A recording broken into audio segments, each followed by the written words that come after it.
بسم اللہ الرحمن الرحیم الحمدللہ وکفى والصلاة والسلام على سيدنا محمد المصطفى وعلى آله المجتبى وأصحابه الكرماء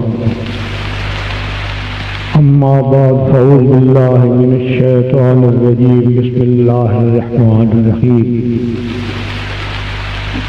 وما أرسلناك إلا رحمة للعالمين إن الله وملائكته يصلون على النبي يا أيها الذين آمنوا صلوا عليه وسلموا تسليما الصلاة والسلام عليك يا رسول الله صلى عليك وعلى آلك وأصحابك يا حبيب الله علماء کرام مشایخ اعظام اولاد پیر صاحب دیگر معزز سامعین حضرات، آج اس برکت والی رات میں ہم سب کا مل کر ذکر حبیب کرنا اور ذکر حبیب سننا یہ ہمارے لیے بہت بڑی خوش قسمتی ہے۔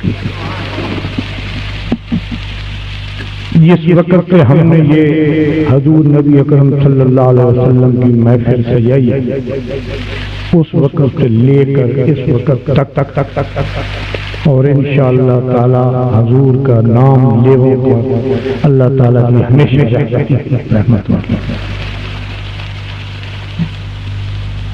پچھلے دنوں میں نے ایک مولوی صاحب سے پوچھا کہ اگر ایک دفعہ درود شریف پڑھا جائے تو اس کی کیا برکت ہوتی ہے؟ اس نے کہا کہ 10 رحمتیں ملتی ہیں، 10 گناہ بخشے جاتے ہیں۔ تو میں نے عرض کیا کہ اگر مولوی صاحب ایک آدمی یہ کہے کہ حضور صلی اللہ علیہ وسلم کی ذات اقدس پر لا تعداد دفعہ درود و سلام ہو، اتنی دفعہ نہ تو وہ انسانوں کی گنتی میں آ سکے، نہ فرشتوں کی گنتی میں آ سکے، نہ جنوں کی گنتی میں آ سکے، اتنی دفعہ حضور کی رحمت ہم پر نازل ہو جو ان پر ہم درود و سلام بھیجتے ہیں لا تعداد دفعہ، کروڑوں دفعہ۔ تو وہ کہنے لگا کہ اس کے ثواب جو ہے جو ملے گا وہ میری گنتی میں نہیں آتا، وہ تو کسی کی گنتی میں نہیں آ سکتا۔ اگر ایک دفعہ درود شریف پڑھنے سے 10 رحمتیں نازل ہوتی ہیں انسان پر، 10 گناہ بخشے جاتے ہیں، جو یہ کہتا ہے کہ حضور کی ذات اقدس پر لاکھوں کروڑوں نہیں بلکہ لا تعداد دفعہ درود و سلام ہو تو اس کی رحمت کا، اس کے ثواب کا تو آدمی اندازہ ہی نہیں کر سکتا۔ آج اس پاک محفل میں ہم سب حاضر ہیں، یہ امید لے کر حاضر ہوئے ہیں کہ یا اللہ تو اپنے اس پیارے نبی کے صدقے میں، اس پیارے محبوب کے صدقے میں ہمارے گناہ معاف فرما، ہماری خطائیں درگزر فرما اور ہمیں اپنے حبیب کی سنت پر عمل پیرا ہونے کی توفیق عطا فرما۔ میرے بھائیوں، حضور کی ذات اقدس جب اس دنیا پر تشریف لائی تو اس وقت کے حالات کا آپ اندازہ فرمائیں تو کہ پوری انسانیت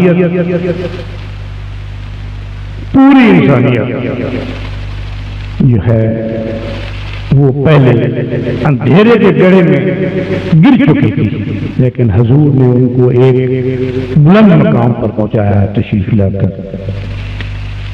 پھر اس کے بعد آپ دیکھتے ہیں کہ کسی کی ولادت ہوتی ہے تو شہر سے بڑی سے بڑی کسی ڈاکٹر کو بلایا جاتا ہے، نرسیں آتی ہیں جن کا نام اسلام والا ہوتا ہی نہیں ہے۔ آج کل کا رواج یہ ہے کہ ہم ہر چیز جو ہے وہ پسند کرتے ہیں کہ جو کہ انگریزی زبان میں استعمال ہوتی ہو۔ پنجابی میں ہم دائی کہتے ہیں، یہ نرس کہتے ہیں، میڈم کہتے ہیں، کوئی ان کی جو ہے مڈ وائف ہوتی ہے وہ ہوتی ہے۔ جب نبی اکرم صلی اللہ علیہ وسلم اس دنیا پہ تشریف لائے تو ان کی ولادت باسعادت کے وقت کون تھی؟ آپ اندازہ فرمائیں کہ اما حوا تھی اس وقت، حضرت مریم تھی، وہ منتظر تھی کہ کون اس دنیا میں تشریف لانے والا ہے۔ سرکار جب تشریف لائے اس دنیا میں تو ملک کی نہیں پوری دنیا کی آتش کدہ جو تھے وہ بجھ گئے، ختم ہو گئے۔ یہ ان کا ایک پہلا معجزہ تھا دنیا کہ تمام آتش کدہ جو تھے وہ ختم ہو گئے۔ پھر اللہ تعالیٰ کا محبوب مکہ شریف میں تشریف فرما ہوئے۔ مکہ شریف میں بہت سے جوتیاں بنانے والے ہیں، ہم پنجابی زبان کی میں کیا کہتے ہیں، موچی کہتے ہیں، وہ جوتیاں بناتے ہیں لوگوں کی۔ مکہ شریف کے شہر میں پتہ نہیں کتنے لوگ تھے اس وقت جنہوں نے ان سے جوتیاں بنوائیں۔ اس نے نبی پاک کے لیے بھی ایک جوتی بنوائی۔ تھوڑی توجہ، تھوڑی نسبت کا بھی میں ذکر کروں گا کہ نسبت کیا ہوتی ہے۔ نسبت کے بغیر انسان جو ہے وہ کامل نہیں ہو سکتا۔ اگر ایک انسان کا ہاتھ ایک پیر کامل کے ہاتھ میں نہیں ہے، اس پیر کامل کو جس کو پیر کامل سے بیعت کرنے کی اجازت ہے اس نے ہاتھ نہیں دیا تو وہ کامل نہیں ہو سکتا، وہ بھٹکتا پھرتا رہے گا۔ کبھی وہ کندھے پر بستر اٹھائے، لوٹا ہاتھ میں پکڑے رائے میں چلا جائے گا۔ اگر اس کو کہو چلو مدینہ شریف چلیں، چلتے ہیں، چلتے تو ہیں، لیکن ارادہ یہ کریں گے کہ ہم مسجد نبوی کی زیارت کریں گے۔ وہ بے وقوف ہو، نسبت اس مسجد نبوی کی کس کے ساتھ ہے؟ نسبت تو حضور کے ساتھ ہے اس کی۔ اگر زیارت کرنی ہے تو اس کی زیارت تو آپ کرو، جس کی نسبت ہے تو اس کی زیارت کرو کہ جس کے ساتھ اس کی نسبت ہے۔ میری بات آپ سمجھ گئے؟ تو عرض جوتی کے متعلق کر رہا تھا، حضور صلی اللہ علیہ وسلم کی جوتی بھی تیار ہوئی، اس کو نسبت ہوئی حضور کے قدم مبارک سے، تھوڑی سی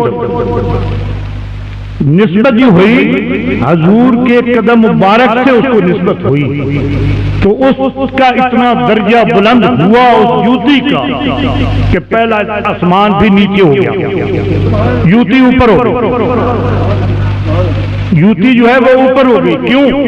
کہ اس کے نبی اکرم کے تلوے جو ہے نا اس جوتی سے مس ہوئے تھے، اس کی اتنی قدر قیمت ہو گئی کہ پہلا آسمان نیچے ہے، جوتی اوپر ہے، دوسرا آسمان نیچے ہے، جوتی اوپر ہے، تیسرا آسمان نیچے ہے، جوتی اوپر ہے، چوتھا آسمان نیچے ہے، جوتی اوپر ہے، پانچواں آسمان نیچے ہے، جوتی اوپر ہے، چھٹواں آسمان نیچے ہے، جوتی اوپر ہے، ساتواں آسمان نیچے ہے، جوتی اوپر ہے، عرش عظیم نیچے ہے، جوتی اوپر ہے، عرش عظیم نیچے ہے، جوتی اوپر ہے۔ ایک مکے کا عام موجی نے اس کو بنایا تھا نا، تو اللہ تعالیٰ نے اس کو اتنی عزت بخشی، اتنی عزت بخشی کہ عرش عظیم کی اوپر چلی گئی۔ میرے بھائیوں، یہ معمولی ہستی نہیں آئی، یہ معمولی ہستی نہیں، اس ہستی کے لیے تو حضرت عیسیٰ علیہ السلام ہے۔ میں مفتی صاحب سے ادب سے معذرت چاہتا ہوں کہ عیسیٰ علیہ السلام نے اپنی امتی کو یہ کہا تھا کہ یاد رکھو جو آخری نبی ان کی اپنی کتابوں میں موجود ہے، آخری نبی جو آنے والا ہے احمد، اس کی جوتیوں کے تسمے کھولنے کی میں لیاقت نہیں رکھتا۔ عیسیٰ علیہ السلام جو روح اللہ، پھر دیکھو حضور کی شان کہ عیسیٰ علیہ السلام جو مردہ زندہ کرتے تھے، عیسیٰ علیہ السلام جو روح اللہ ہے، وہ کہتے ہیں میں تو اس کی جوتیوں کے تسمے کھولنے کے لیے آکر نہیں رکھتا۔ اب باری آئی موسیٰ علیہ السلام، موسیٰ علیہ السلام نے عرض کی کہ یا اللہ تو اپنا آپ مجھے دکھا، اپنا آپ مجھے دکھا۔ تو فرمایا لن ترانی، کہ تو مجھے نہیں دیکھ سکتا۔ اس میں یہ نہیں کہ مجھے دیکھ کے کوئی نہیں سکتا، یہ نہیں فرمایا اللہ تعالیٰ، فرمایا کہ تو مجھے نہیں دیکھ سکتا، دیکھنے والا کوئی اور آئے گا۔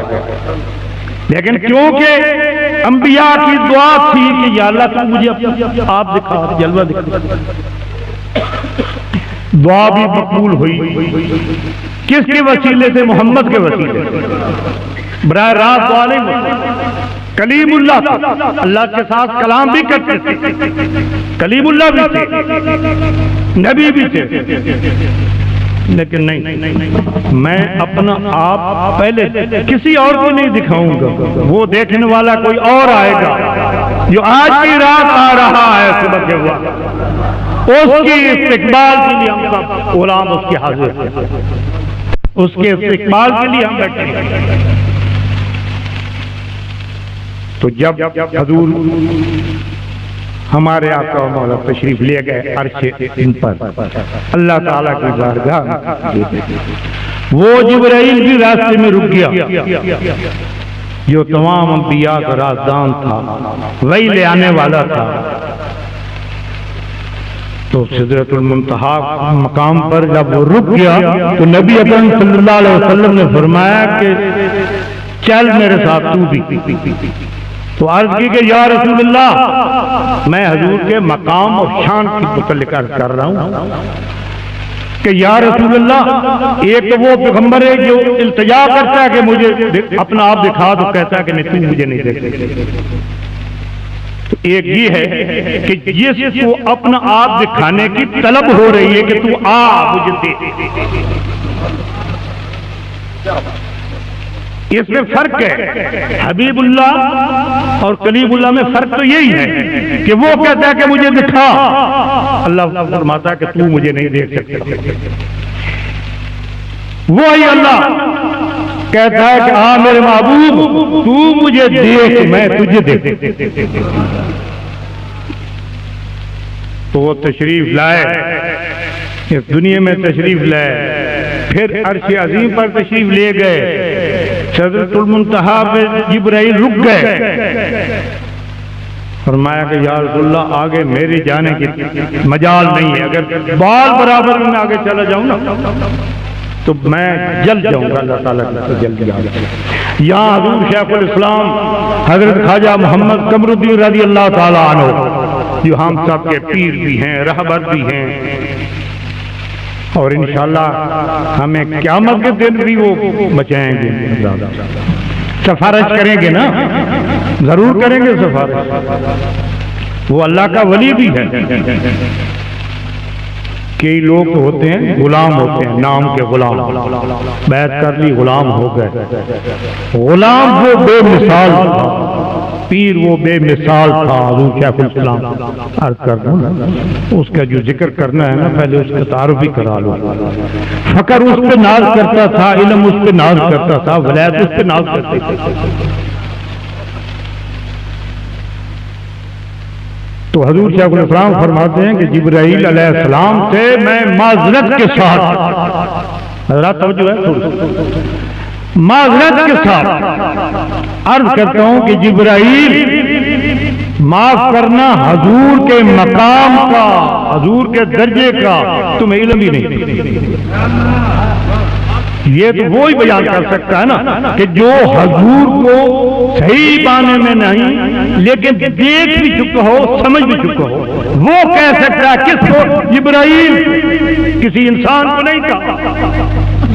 محمد قمر الدین نے انسان کو چیلنج نہیں کیا، جبرائیل کو چیلنج کیا کہ تو جانتا ہی، تمہیں تو پتہ ہی نہیں کہ سرکار کا مقام کیا ہے۔ اگر تو انکار نہ کرتا تو خدا کی قسم سرکار کے سفید تو بھی اپنی آنکھوں سے اللہ تعالیٰ کی ذات کے زیارت کرتا۔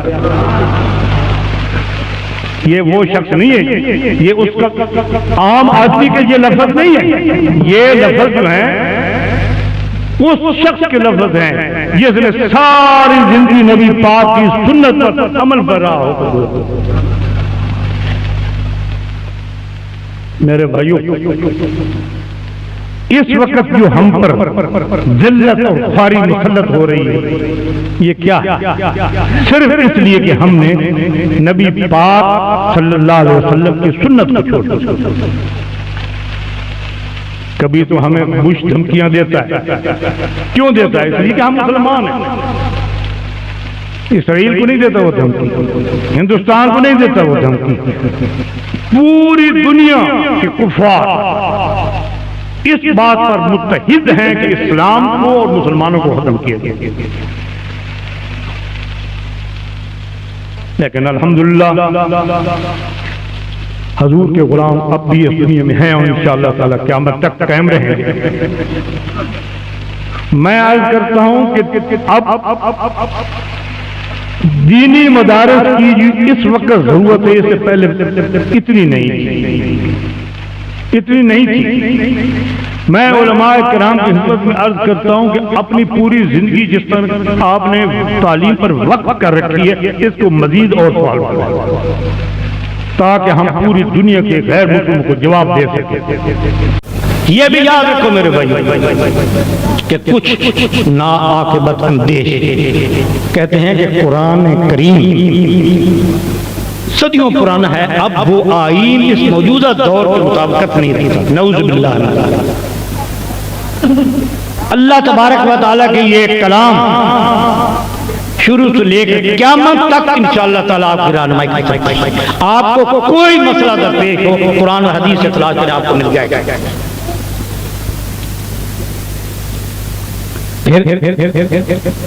اللہ تعالیٰ نے اپنے نبی اپنے پیارے محبوب کی کیا شان بیان فرمائی ہے قرآن پاک میں. فرمایا کہ اذ ظلموا انفسهم جاؤوک، اذ ظلموا انفسهم جاؤوک، کہ جس وقت تم اپنی ذات پر گناہوں کا بوجھ اتنا اٹھا لو کہ وہ بوجھ تم سے اٹھایا نہ جائے، غرق ہو جاؤ گناہوں میں، اس کی بارگاہ میں چلے جاؤ. اس ظالم انفسهم جاؤ، کس کی بارگاہ میں؟ نبی پاک کی بارگاہ میں جاؤ. یا اللہ پہنچ کے کیا کریں گے ہم؟ اس سے اپنے گناہوں کی معافی مانگو، اس کو میرا وسیلہ، میں تمہارے گناہ مانگتا ہوں. یا اللہ میں تو غریب ہوں، کنگال ہوں، میرے پاس تو اتنی طاقت نہیں کہ میں سرکار کے قدموں میں جا سکتا. تو اللہ فرماتا ہے کہ میں نے اپنے محبوب کے غلاموں کو، اپنے محبوب کے غلاموں کو اتنی طاقت دی ہے کہ اگر اس کے در پہ بھی چلے جاؤ تو گناہ معاف ہو سکتے ہیں. اگر تمہاری طاقت نہیں ہے اتنے دور جانے کی تو میرے محبوب کے جو غلام ہیں، جو عاشق ہیں، ان کے مقام پر چلے گئے. جیسا کہ ایک شخص آپ سب نے سنا ہے، میں زیادہ زبان درازی کرنے سے ڈرتا ہوں. ادھر حضرت مولانا غلام حیدر صاحب تشریف فرمائے، ادھر مفتی صاحب تشریف فرمائے، سامنے میرے خضر صاحب بیٹھے ہیں. میں کہوں تو کیا کہوں گا، لیکن مصر کی اس عورت کی خریداری جو اٹی لے کے یوسف علیہ السلام کو خریدنے گئی تھی، اس کی مانند میں بھی اتنا عرض ضرور کر دوں کہ میرا نام تو آ جائے گا کہ اللہ تعالیٰ کی محبوب، آپ گواہی دیں گے نا، میں اللہ تعالیٰ کی محبوب کی تعریف میں عرض کر رہا ہوں جو کوئی آتا. تو ایک بات جو ہے وہ عام ہے کہ ایک شخص تھا، اس نے 99 قتل کیا. جس کے پاس جاتا کہتا ہے میں نے اتنے قتل کیے، میں بخشا جاؤں گا، وہ کہتا ہے کہ نہیں تو بہت مجرم ہے، گناہ گار ہے، وہ اس کو قتل کر دیتا. حتیٰ کہ اس نے 99 قتل کرنے کے بعد ایک آدمی کے پاس گیا، بڑی داڑھی تھی، اس کی تسبیح ہاتھ میں تھی، تکیہ لگایا ہوتا، کہنے لگا میں نے 99 قتل کیا ہے، میری بخشش ہو سکتی، میں بخشا جاؤں گا. اس نے کہا ہرگز نہیں. اس نے کہا چلو 99 پہلے کر گیا، 100 پورا کر دوں گا. اس کو بھی اس نے قتل کر دیا. لیکن بڑا پشیمان ازردہ ہوا، چل پڑا وہاں سے. راستے میں ایک آدمی ملا، اس سے پوچھتا ہے میں نے 100 قتل کیے ہیں، تھوڑی سی توجہ. ذرا نبی پاک کے غلاموں کا مقام اور ان کا مرتبہ بھی تو دیکھیں، اختیار بھی تو دیکھیں کہ اختیار کیا ہوتا ہے۔ تو کہا میں نے 100 قتل کیے ہیں، میری کوئی بخشش کا ذریعہ؟ انہوں نے کہا ہاں ہے، کسی اللہ تعالیٰ کے بندے کے پاس چلا جا، اس کے قدموں پہ گر کے معافی مانگ، وہ تیری سفارش کرے گا۔ اللہ تعالیٰ اپنے پیاروں کی سفارش مانتا ہے، اس لیے کہ وہ اس کے پیارے محبوب کے غلام ہیں، وہ اپنے پیارے محبوب کے غلاموں کی درخواست رد نہیں کرتا۔ تو جا کسی نبی کے غلام کے پاس، وہ تیری سفارش کرے گا۔ وہ خوشی خوشی چل پڑا۔ ابھی تھوڑا فاصلہ طے کیا تھا کہ اسرائیل کو حکم ہوا کہ اس کی جان ہی قبض کر لے، جان قبض کر لے۔ اب بات آتی ہے لاج کی۔ لاج کیا؟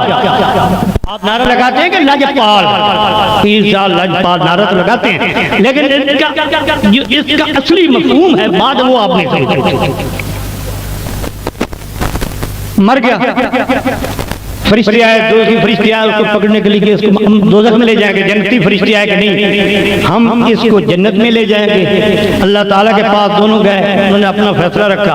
اللہ نے فرمایا تو ایسا کرو، زمین جو ہے وہ ناپو، اگر یہ میرے بندے کی طرف زیادہ سفر کر چکا ہے تو اس کو چھوڑ دو، جنت میں جانے دو، یہ معافی کے لیے آ رہا تھا۔ اگر یہ سفر جو ہے تھوڑا سا کیا تو دوزخ میں لے جاؤ۔ تو یہ علم تھا، فرشتوں کو بھی پتا تھا کہ سفر تو تھوڑا کیا، کیونکہ اللہ کا حکم تھا کہ میرے بندے کی طرف جا رہا ہے، کیوں جا رہا ہے؟ معافی مانگنے کے لیے۔ تو زمین کو حکم ہوا کہ تو سکڑ، زمین سکڑ گئی۔ جب زمین سکڑ گئی، جب ناپا گیا تو سفر اس نے زیادہ طے کیا تھا۔ اللہ نے فرمایا چھوڑ دو، میرے پیارے بندے کے صدقے کے چھوڑ دو۔ یہ ہے نبی پاک کے غلاموں کی، یہ ہے نبی پاک۔ آپ نے وہ بھی سنا ہے، حضرت پیر پٹھان غریب نواز کا واقعہ بھی سنا ہے آپ نے؟ نہیں سنا کہ ایک راستے پہ ایک ہندو ہوتا تھا۔ اب اگر زیادہ وقت ہو رہا تو مجھے کر دیں، یہ سلوار کھینچ کے آؤ۔ حضرت پیر پٹھان غریب نواز کے راستے میں ایک ہندو رہتا تھا، اس کو یہ پتا تھا کہ یہ شخص جو ہے یہ عام شخص نہیں، یہ اللہ تعالیٰ کا مقبول بندہ ہے۔ جب حضور گزرتے وہ ہاتھ باندھ کے کھڑا تو حضور اس سے پوچھتے خیریت کیا حال ہے؟ وہ صرف اتنا کہتا کہ بھلوں کو بلی لا، بھلوں کو بلی لا۔ آخر ایک وقت آیا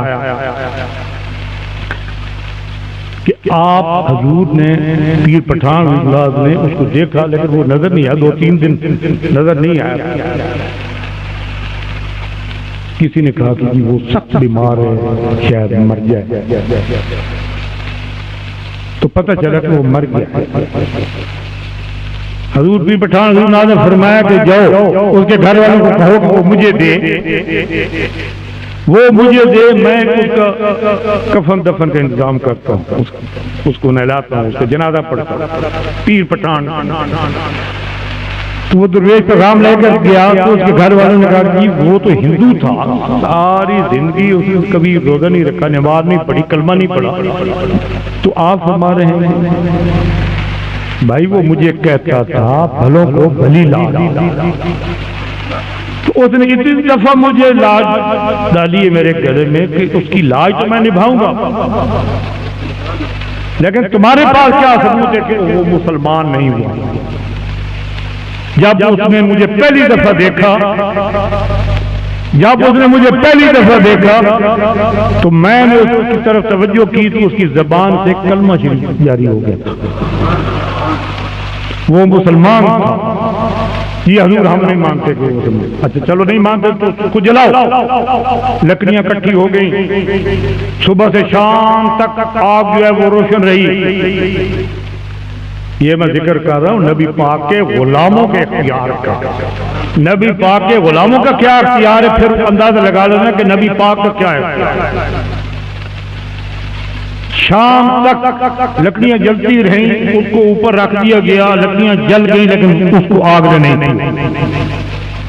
جو پیر پٹھان کو کہتا ہے کہ میری لاش تیرے ہاتھ ہے، تو اس کو اس دنیا کی کیا اگلے دنیا کی آگ بھی نہیں جلا سکتا۔ یہ ہے نبی پاک کے غلاموں کی شان. تو حضور نبی اکرم صلی اللہ علیہ وسلم کی شان بیان کرنا یہ کسی انسان کی بس کا روک نہیں. کسی ضمن میں حضور کی تاریخ کے ضمن میں حضور شیخ الاسلام کا ذکر بیان کرتا چلوں. کچھ لوگوں کو خیال ہے کہ یہ میں اپنی طرف سے گرہ لگاتا ہوں جس طرح کہ یہ قواد ترمیم لگاتے ہیں. حاشا وکلا نہیں. جو میں بات کرتا ہوں اس بات کو اگر کوئی چیلنج کر دے تو میں اس کو بھی انعام دوں گا جتنا وہ کہے. اب جو میں محفوظ بیان کرنے جا رہا ہوں اگر یہ اور کسی نے نہ سنا ہو تو بھی میں مجرم. حضور شیخ الاسلام غریب نواز فرماتے ہیں کہ میں پہلے ڈھول نہیں سنتا تھا. یہ ملفوظ جو ہے میں آپ کی اپنی زبان سنی سنائی بات نہیں کر رہا. آج برکت والی رات ہے اس کو گواہ بنا کے کہہ رہا ہوں. میں ڈھول نہیں سنتا تھا. چنانچہ مولانا سدید الدین صاحب مرولوی کی شادی تھی. میں وہاں موجود تھا. دوپہر کو کھانا کھانے کے بعد میں سویا تو خواب میں میں نے دیکھا کہ حضور نبی اکرم صلی اللہ علیہ وسلم اپنی تمام امت کو بخشا کے لے جا رہے ہیں اور آگے آگے ڈھول بجتے جا رہے ہیں. ایک نہیں ڈھول بجتے جا رہے ہیں. اس ڈھول کا آواز جو میں نے سنا تو میری آنکھ کھل گئی. لیکن اس آنکھ کھلنے سے پہلے جو خوشخبری اور حکم ملا مجھے وہ یہ تھا کہ قمر الدین تو آ رہا ہے پیچھے حاضر. اچھا خوش بختو ذرا تھوڑی سی توجہ. اپنے سارے غلاموں کو دیکھ لے کوئی تیرا غلام پیچھے رہ تو نہیں گیا. کوئی پیچھے تیرا غلام رہ تو نہیں گیا. عرض کی یا رسول اللہ سب حاضر ہیں. ہاں دیکھ لینا کوئی پیچھے رہ نہ جائے. آگے آگے ڈھول بجتے جا رہے ہیں. جب میری آنکھ کھلی تو مولانا محمد حسین صاحب کو میں نے کہا کہ سب سے پہلے یہ کہ ڈھول کا انتظام کرو.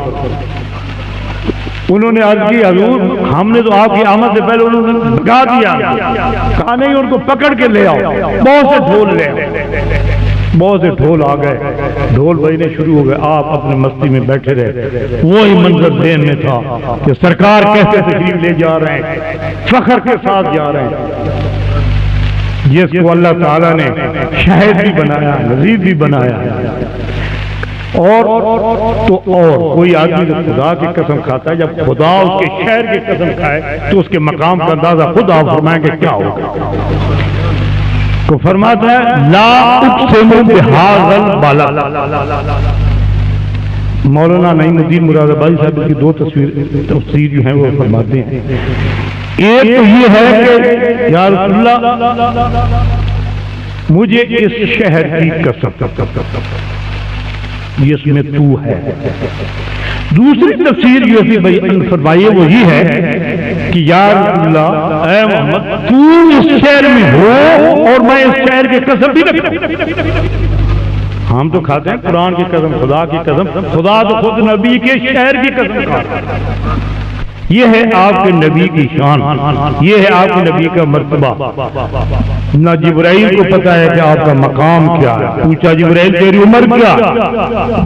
عرض کی یا رسول اللہ مجھے اندازہ تو نہیں ہے لیکن ادھر سے شمال کی طرف سے ایک ستارہ طلوع ہوتا ہے 70 سال کے بعد.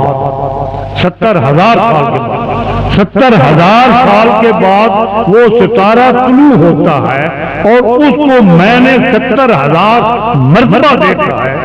تو حضور نے مسکرا کے فرمایا جبرائیل پہچانا نہیں؟ یا رسول اللہ نہیں, یعنی وہ میرا نور, وہ میرا نور.